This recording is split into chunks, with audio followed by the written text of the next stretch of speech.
Sinon, c'est pour aussi vous dire un grand merci à vous tous de la presse pour avoir participé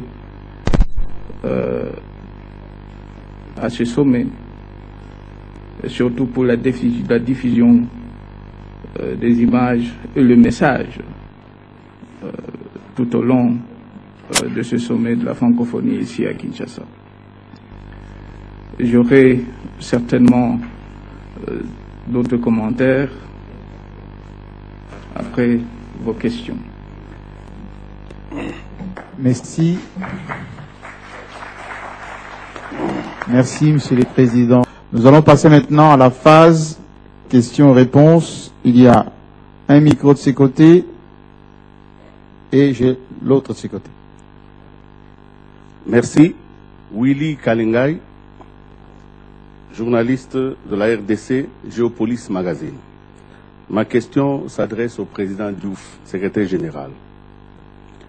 Je voudrais savoir comment concilier la nécessité d'une exploitation des ressources naturelles qui exige aujourd'hui une culture transfrontalière par les moyens et par les techniques à la garantie d'une souveraineté nationale qui souvent, elle, porte sur une vision nationale exclusive.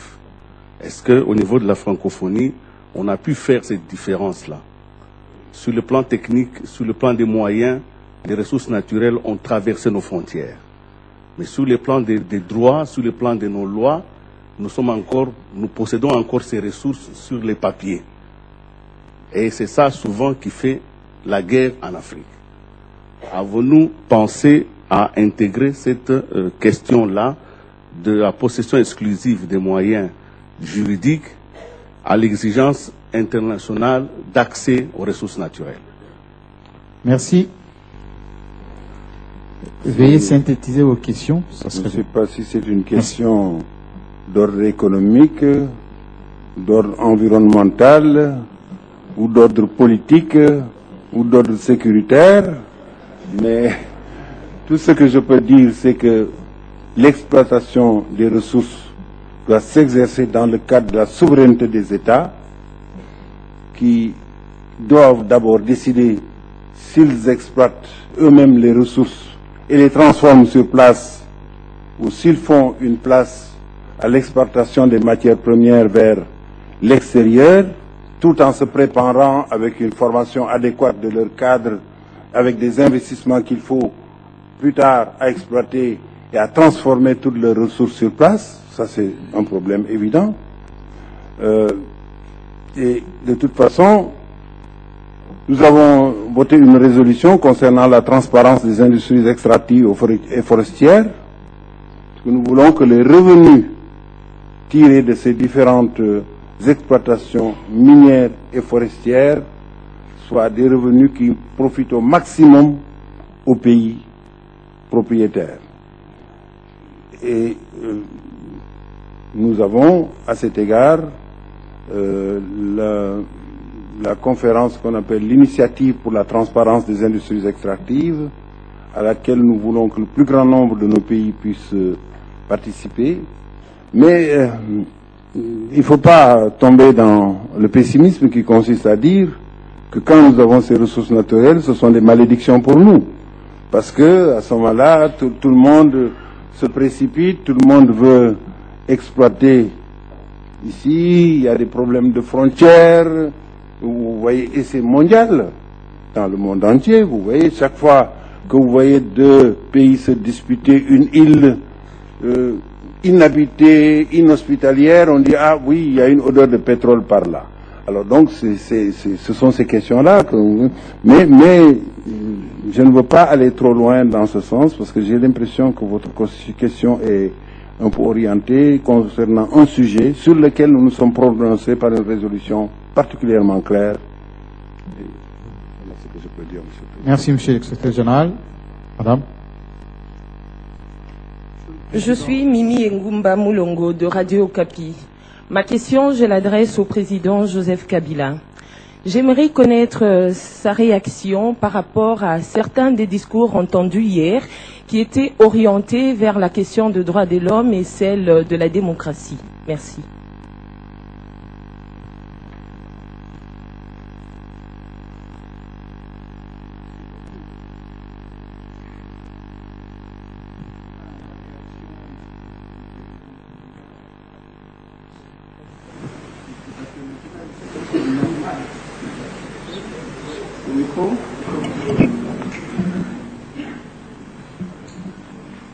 Et là ça va? Oui. Merci. Oui, la réaction du président Kabila est tout à fait normale, tout à fait naturelle. Tout d'abord, le Congo, la République démocratique du Congo, notre pays,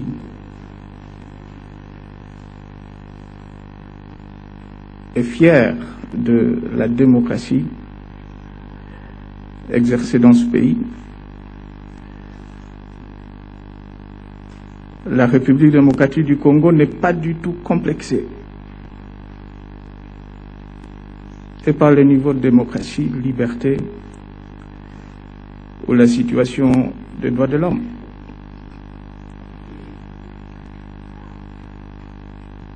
S'il faut parler de la démocratie en République démocratique du Congo,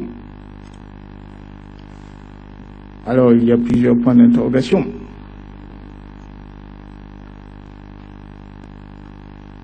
Qui avait supprimé la démocratie dans ce pays?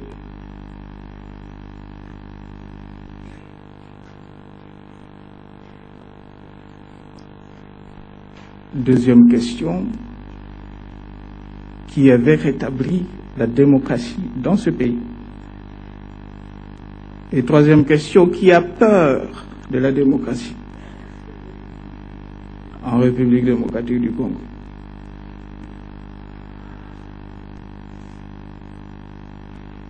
Je n'aurai pas le temps pour vous donner des réponses à chaque question.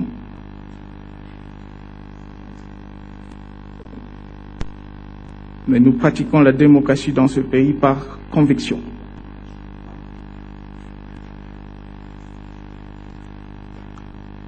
Par conviction et pas par contrainte.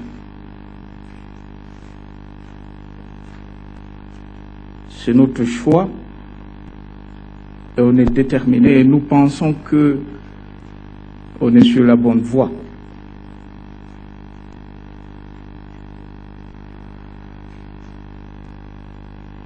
Quant à la situation des droits de l'homme,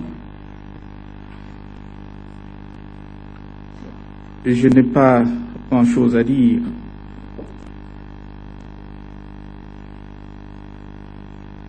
Des exactions des droits de l'homme,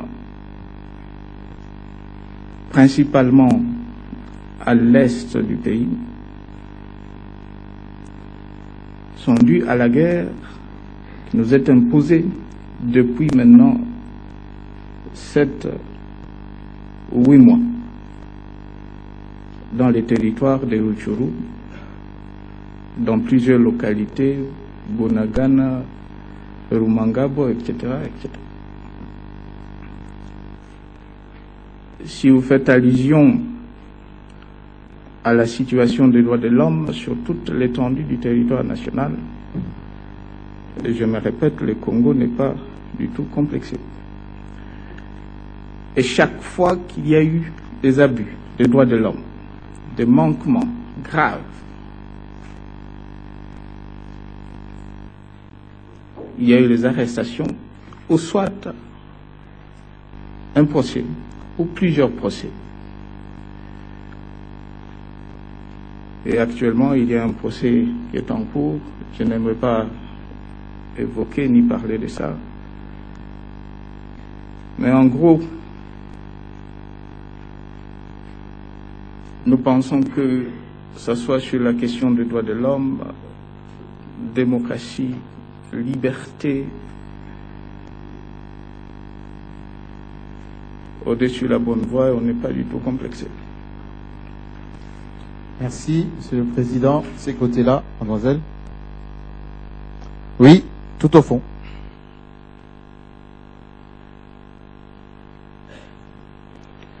Je suis Magloire Paloukou de Radio Kivu 1 émettant de Goma à l'est de la République démocratique du Congo.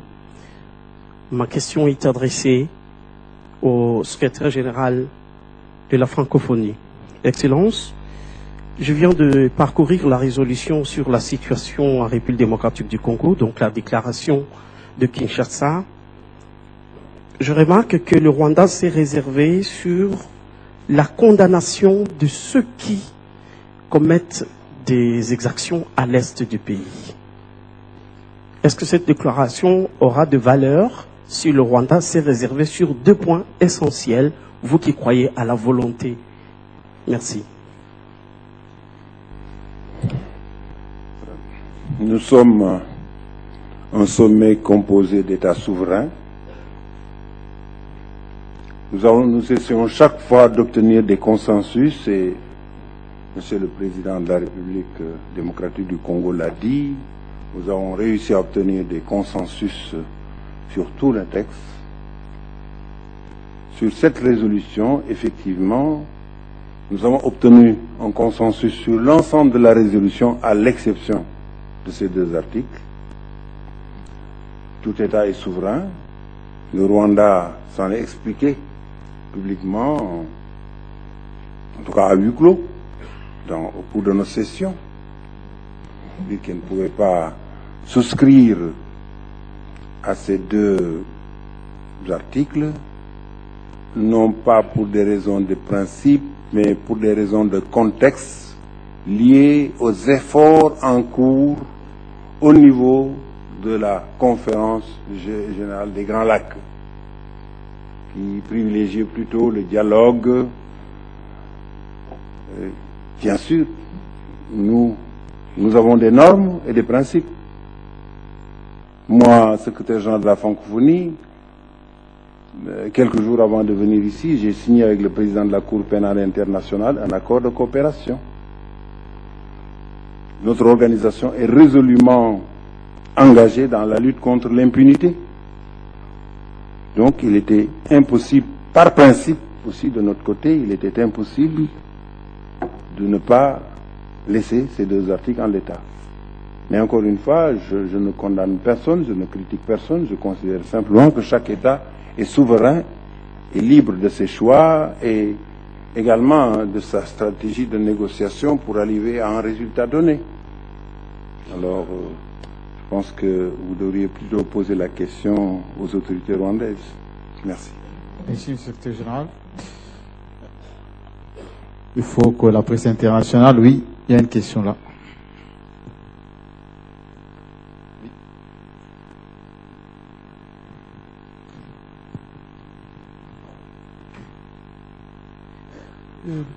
Merci. Peter Brown, je fais la contribution australienne pour l'année francophone internationale. J'adresse ma question à Monsieur le secrétaire général. Est-ce que l'OIF envisage d'entamer des actions au-delà de l'antenne qui est basée à Vanuatu dans le Pacifique? Adhésion de nouveaux membres comme associés, par exemple mon pays, voire la tenue une fois d'un sommet de la francophonie dans le Grand Océan. Merci pour votre question. L'OIF est une organisation à vocation universelle. Nous sommes présents sur les 5 continents. Vous savez que la langue française, l'anglais et le français sont les 2 seules langues à être parlées sur les 5 continents. Et parmi nos membres, nous avons le Vanuatu, qui est dans votre zone. Nous avons également des parties de la République française, comme la Nouvelle-Calédonie et d'autres territoires français. Je précise une chose, la francophonie ne fait pas de prosélytisme. Jamais nous ne faisons appel à des États pour leur dire « venez adhérer » à l'Organisation internationale de la francophonie. Nous ne faisons pas de prosélytisme. Mais, je m'excuse de le dire avec immodestie, il se trouve que notre organisation est attractive. Attrayante. Bon.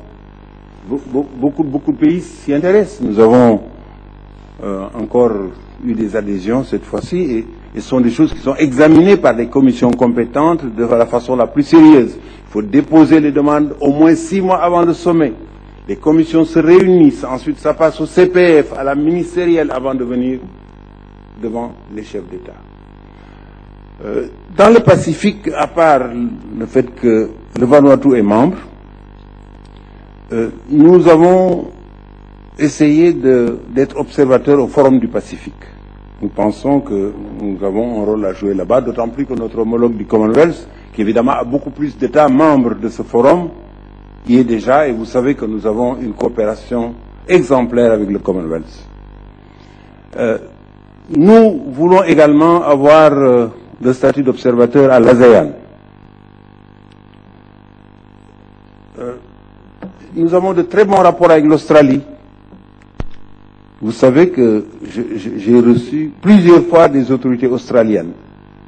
Je ne sais pas si l'Australie était représentée à ce sommet, d'ailleurs, enfin, était assistée à ce sommet comme invité, mais je sais que au sommet de Montreux, l'Australie, je crois en profitant de la délégation canadienne, mais avec notre accord, un représentant de l'Australie a assisté aux réunions. Je sais que l'Australie est très intéressée par la francophonie. Je ne dis pas que l'Australie veut adhérer à la francophonie. Aucune autorité australienne ne me l'a dit. Mais je crois que le système de la francophonie, son originalité, son impact, son attractivité, intéresse l'Australie. Et j'ai les meilleurs rapports avec l'Australie. Monsieur le Président, si vous me permettez, la première fois que j'ai reçu un ministre australien, je crois que c'était le ministre Kevin Rudd, qui était ancien Premier ministre ou un autre ministre, j'ai eu la maladresse ou l'innocence de dire que quand j'étais élève au lycée, j'étais nul en géographie. Mais que une fois j'ai été premier en géographie et le sujet qu'on nous avait donné c'était l'Australie.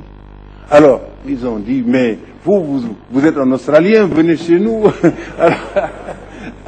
Alors, non, ça c'est la petite anecdote. C'est vrai que j'ai toujours eu une sorte de penchant très fort pour l'Australie. Je sais pas, c'est dû à mes lectures, aux films que j'ai vus, voilà. Donc, ma réponse à votre question, c'est ça, en 2 termes. Nous ne faisons pas de prosélytisme, mais ceux qui veulent venir passent par les voies normales d'examen de leur candidature. Merci. Merci. De ces côtés, Monsieur Perdry.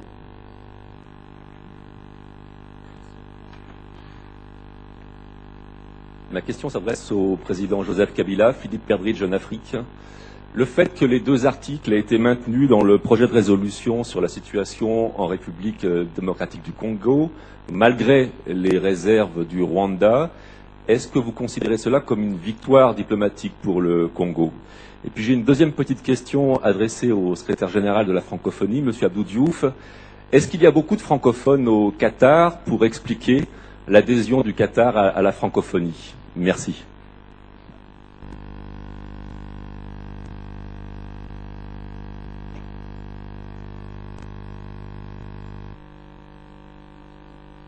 Merci beaucoup. Enfin, l'idée de l'adoption de la résolution sur la République démocratique du Congo avec les réserves du Rwanda, l'idée n'était pas de donner une victoire diplomatique à la République démocratique du Congo. Pas du tout. Et la position du Rwanda n'a jamais changé. Le Rwanda a toujours maintenu cette même position depuis Addis Ababa, à la toute première réunion de pays de Grands Lacs, et successivement à Kampala, à New York. Alors, en ce qui me concerne, je n'étais pas du tout surpris. Est-ce que c'est une victoire diplomatique? Je ne pense pas. Je ne pense pas. L'essentiel, c'est que le texte ou cette résolution a été adoptée par tout le monde, sauf le Rwanda.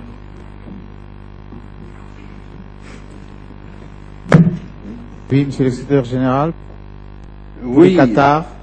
Oui, je ne sais pas si c'est à moi qu'il faut poser cette question, puisque ce sont les chefs d'État qui décident.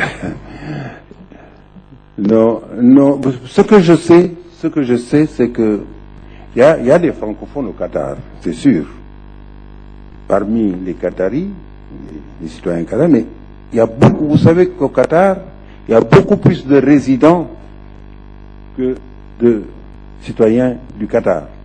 Et parmi les résidents, il y a beaucoup de francophones.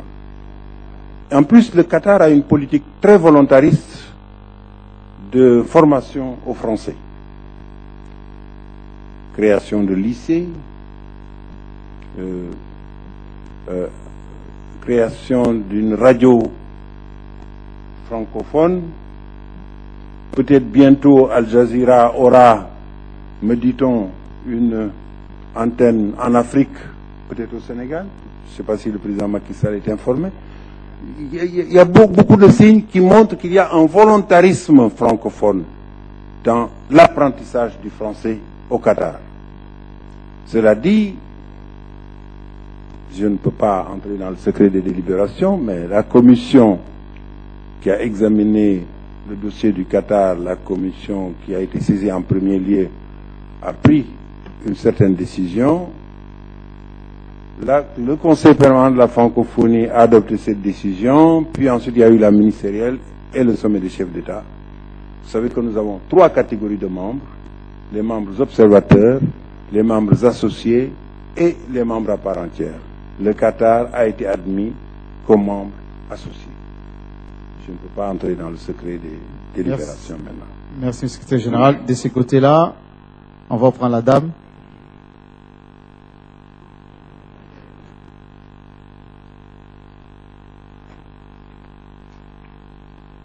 C'est Solange Kwale Pembele, journaliste à Antenne A. Ma question, je l'adresse à Monsieur le secrétaire général, Monsieur Abdou Diouf. Hier, dans son adresse, le président français, François Hollande, a fait allusion à la mise en place d'une organisation ou de l'Organisation mondiale de l'environnement. Est-ce que dans vos discussions, vous avez fait allusion à cet aspect des choses? Parce qu'il a même proposé que le siège de cette organisation soit basé en Afrique. Et si cela se rendait réel, ça sera quel pays, selon vous? Merci. Oui. Cette question est une question qui est en discussion depuis des années. Depuis des années, un certain nombre de pays pensent que pour mieux faire face aux défis de l'environnement, il vaut mieux créer une organisation internationale de l'environnement.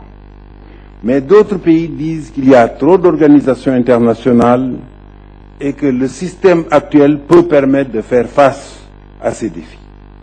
Et finalement, le consensus actuel, c'est de dire qu'il y a un programme des Nations Unies pour l'environnement qui a son siège à Nairobi et qu'il faut rehausser, relever l'importance de ce programme des Nations Unies pour l'environnement et que ça nous permettrait de faire face à ces défis.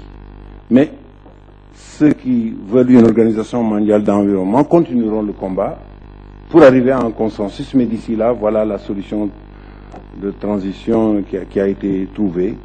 Et évidemment, dans l'esprit de ceux qui veulent proposer l'Organisation mondiale de l'environnement, le siège serait toujours en Afrique et à Nairobi. C'est ce que j'ai compris. Merci. Merci, monsieur le secrétaire général. Une question ici, et c'est l'avant-dernière. Merci. Désiré Baéré de la Voix du Luxembourg. J'ai une question pour le président du Sénégal, le président Macky Sall, qui va organiser le prochain sommet. Je voudrais savoir qu'est-ce que vous tirez, quelles leçons vous tirez de l'organisation du sommet de Kinshasa qui peut vous inspirer pour 2014. Merci. Je vous remercie.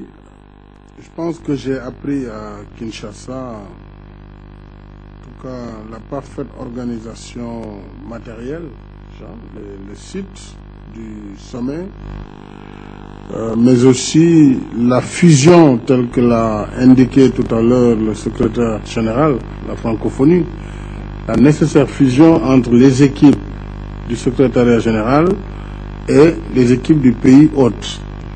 Il est clair qu'on ne peut pas réussir un sommet, puisqu'un sommet c'est à la fois le contenu et le contenant. On ne peut pas réussir un sommet sans que les programmes, les thématiques ne soient approfondies entre ceux qui sont dépositaires de la mémoire de l'organisation, le secrétariat général, et ceux qui ont la vocation de l'organiser. Je m'adresserai au président Kabila pour essayer de capitaliser en tout cas toutes les bonnes actions et de pouvoir éviter les erreurs qui ont dû être faites par le Congo dans l'organisation, mais puisque celui qui vient toujours après, il peut capitaliser sur l'expérience passée. Le Sénégal lui-même a eu à organiser des sommets. Le 3e sommet a été organisé à Dakar de la francophonie. Ensuite, en 2008, le sommet de l'OCI, puis récemment le sommet comment on appelle, un sommet culturel, le Festival mondial des arts nègres. Évidemment, il y a eu des succès et des échecs. Nous tirerons leçon de tout cela pour que ce sommet soit organisé dans les meilleures conditions, mais sans faire de folie, puisque nous sommes quand même dans une perspective de bonne gouvernance. Ce sommet ne pourra pas être un prétexte pour faire des gaspillages au-delà de la nécessité, en tout cas d'accueillir dans les meilleures conditions nos hôtes, aussi de réussir dans le temps et dans l'espace un sommet réussi. Maintenant, je voudrais, pour terminer, revenir sur un aspect qui a été évoqué à travers M. Kalenga sur la gestion frontalière des ressources naturelles en Afrique.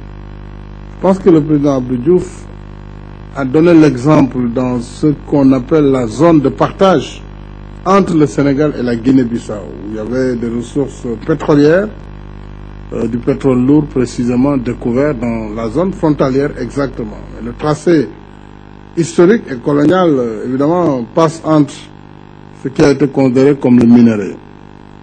Il a mis en œuvre à l'époque ce qu'on appelait une agence de gestion et de coopération entre le Sénégal et la Guinée-Bissau. Il y a eu plusieurs années de négociations, mais on n'a jamais été en conflit entre Bissau-Guinée et Sénégalais sur la question de ces ressources pétrolières et halieutiques.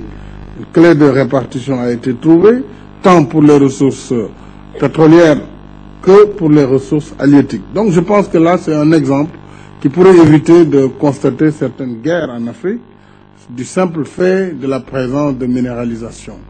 Si on travaillait beaucoup plus sur la coopération et le développement, je pense que l'Afrique s'en porterait beaucoup mieux. Merci, Monsieur le Président. Je vous remercie. Merci, Monsieur le Président. On va prendre le monsieur juste... Oui, Madame.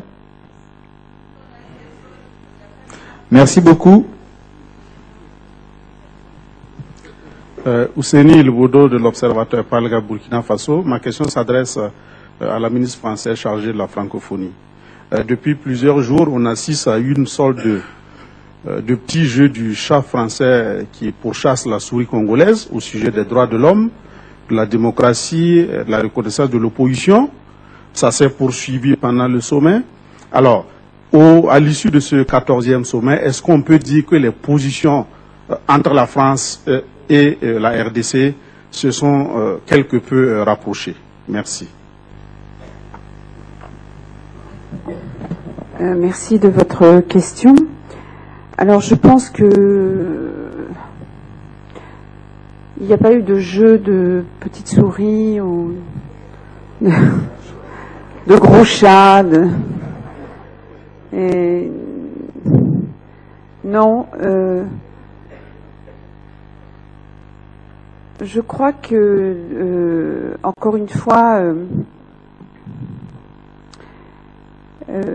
les valeurs que porte la langue française, la démocratie, la langue française, la francophonie, les droits de l'homme,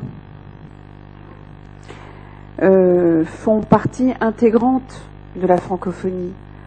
Alors, il n'y a pas de leçon à donner, et puis on parle toujours d'un endroit, il y a simplement un curseur à faire bouger. Quand on peut le faire bouger un peu plus, c'est toujours mieux. Donc, sincèrement, il n'y aura jamais de jeu. Je crois que nous avons montré la volonté, une grande volonté, et pour ma part aussi, je crois que je suis venue faire un premier voyage il y a quelques mois à Kinshasa, et j'ai compris aussi toute l'importance de ce grand pays.